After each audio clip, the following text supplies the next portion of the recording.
quick break, and then Amazon is under pressure. New allegations over race and the workplace. We're talking to a former consultant over what she saw at Amazon. Well, welcome back. Amazon is under fire this morning for alleged diversity issues. Vox interviewed former Amazon employees who say, quote, black employees at the company often face both direct and insidious bias that harms their careers and personal lives. We reached out to Amazon for comment. Here's what we got back. Quote, we work hard to make Amazon a company where our black employees and people of all backgrounds feel included, respected, and want to grow their careers. We do not tolerate discrimination or harassment in any form. When an incident is reported, we investigate and take proportionate action up to and including termination. Joining me right now is Chanin Kelly-Rae, Consulting CEO, Chanin Kelly-Rae. Chanin, thanks very much for being here. You worked briefly at Amazon. Can you tell me about your experiences? Thank you for having me, Maria. In my time with Amazon, I came on board. My hope was to be able to provide for leadership and support for the worldwide specialist team. I was recruited to join Amazon to be one position, and quite frankly, was not placed in the role that was promised. My hope is that other people don't experience what I and many other people at Amazon, especially women of color, experience. So you did experience prejudice and diversity issues. I did. And it's very difficult to be one of those people charged with affecting change when you aren't empowered to affect change for yourself.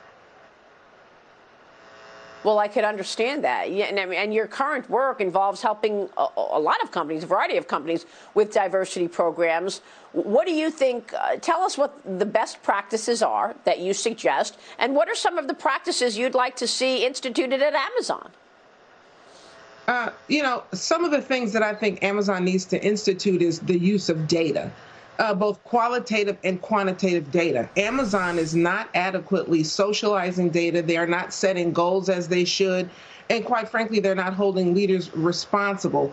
It's possible for everybody to have a passion around diversity and inclusion issues, but if you don't leverage data to identify where you are, you can't set a goal for where you need to be. But most importantly, there has to be some transparency and accountability across leadership and across all employees. What kind of data, Chanin? Right now, Amazon has the ability to leverage utilization data that tells them who works at Amazon. They're able to identify what jobs those people are in. They're able to look at levels of pay, rates of pay.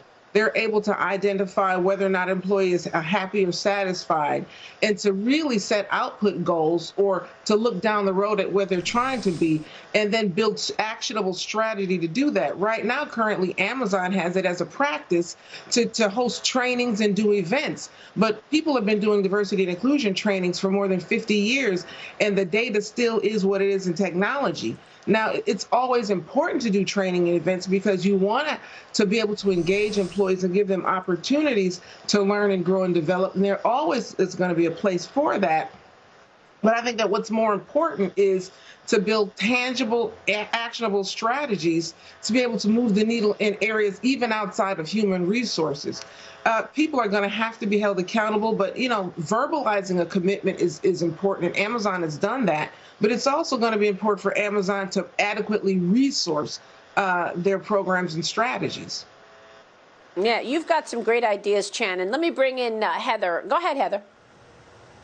Hey, Chanin, I just had a book released by HarperCollins, The Man's Guide to Corporate Culture, and the second half of the book touches on some of these best practices that you're talking about. Thanks for all of the work you do, and I discuss creating belonging amongst each other, modeling inclusion, fostering empathy, some of those same things that you're mentioning. So it's great to hear that we're in line, and I sum up a chapter by saying you can either get dragged on the inclusion bandwagon or jump on it, because inclusion going forward is just not an option. How do you feel about that?